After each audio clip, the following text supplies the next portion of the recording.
Hello everyone, this is Ghost Rider 615 and I'm coming to you today.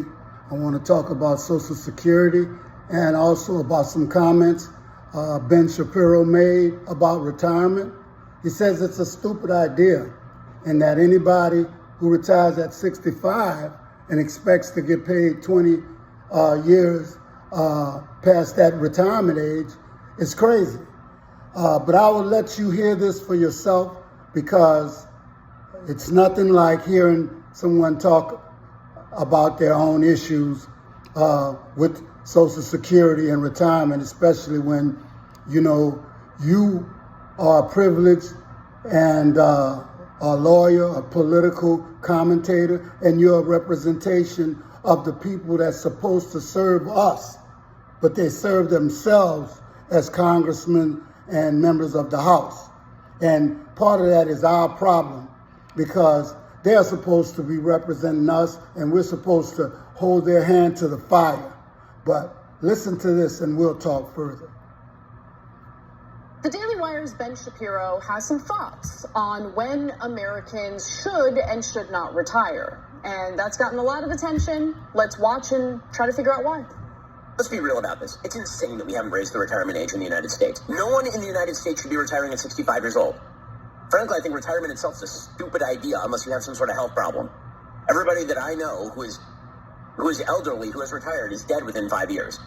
And if you talk to people who are elderly and they lose their purpose in life by losing their job and they stop working, things go to hell in a handbasket real quick. The notion that if you have to raise the retirement age to 67 or 68, that everyone is going to fall apart. My parents are that age. My parents are not retired. And they shouldn't retire. It would be very bad for them to retire. Do your parents do manual labor? And I think it's great when people want to work past retirement age.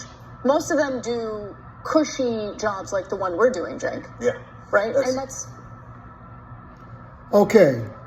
You can find a copy of this on the Young Turks actually show.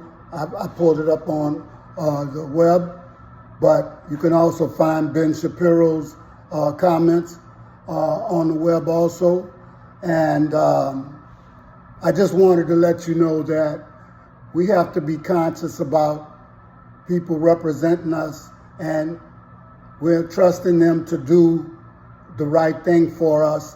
But I'm going to give you some statistics and tell you about some of the people who represents us and what they get and their Social Security. The starting salaries for senators and members of the House is $174,000. That's not counting allowances, federal health benefits, and if you serve 5 years, then you get a retirement. So senators only have to serve 1 term. Members of the House will have to serve 3 terms, and then they're just like someone who's actually worked for over 30 years or 40 years or 50 years, because they're going to get retirement for life. That's not counting all the other, like I said, allowances. And believe me, some of those allowances, for example, a congressman, if the House is in session, can't even be arrested unless it's for treason or murder or something like that.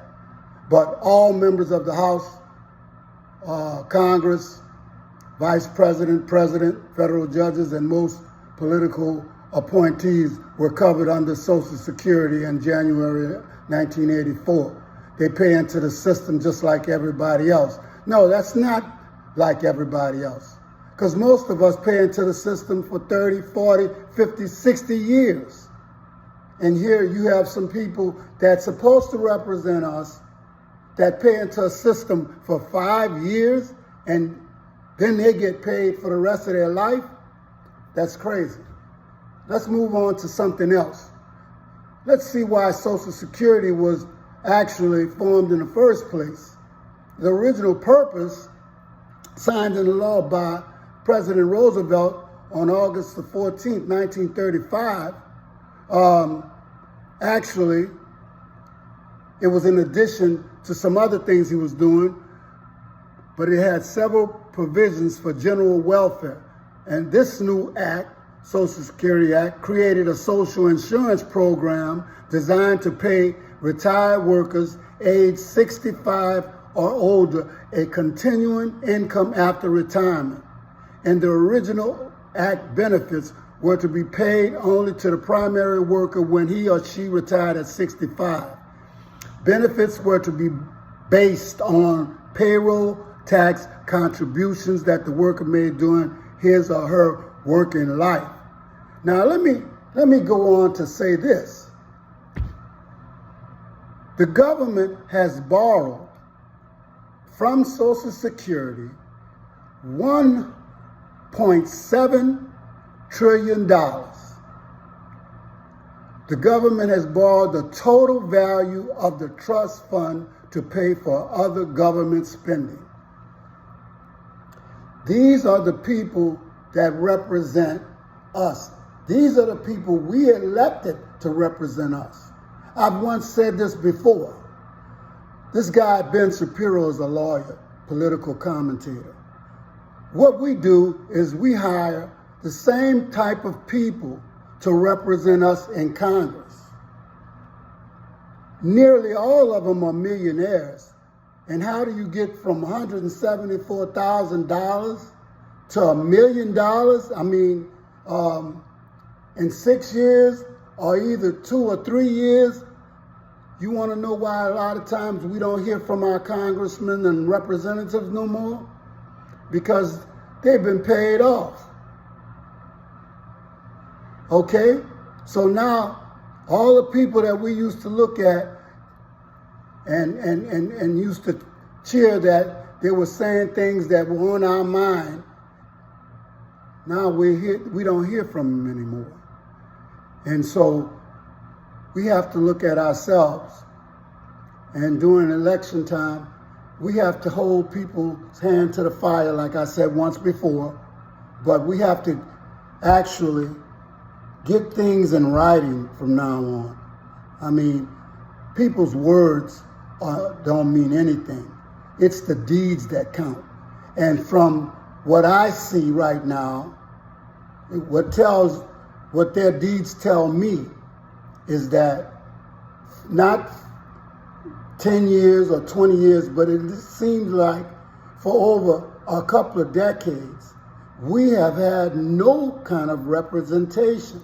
Social Security has been ravished, okay? They're telling you that it's going to run out. But who gave them the authority? Oh, they don't need our authority to go in our money. I don't see where the government makes any money, except for maybe on imports, you know, or embargoes or whatever you want to call it. They get their money from our tax dollars. And now they're misusing it and have been misusing it for quite some time. And what do we do about it? Nothing. So I guess that tells us a lot of times you get what you deserve. Because if you don't want to participate in the process, people participating in the process forget about you, and you no longer will have the money you need to survive. This is Ghostwriter 615. As always, I would like for you to like, share, and subscribe, but do what your heart tells you to do. Because most people, if they have just a little power, instead of uniting, no, they'll relish in that power. We love power. But this is not a racial or any kind of divisive issue. This affects everybody across the board, unless you're rich, okay? And so if we can't see that, then we are blind. You know, it's already obvious to me that sometimes we hide ourselves. We hide from the things that we need to be doing.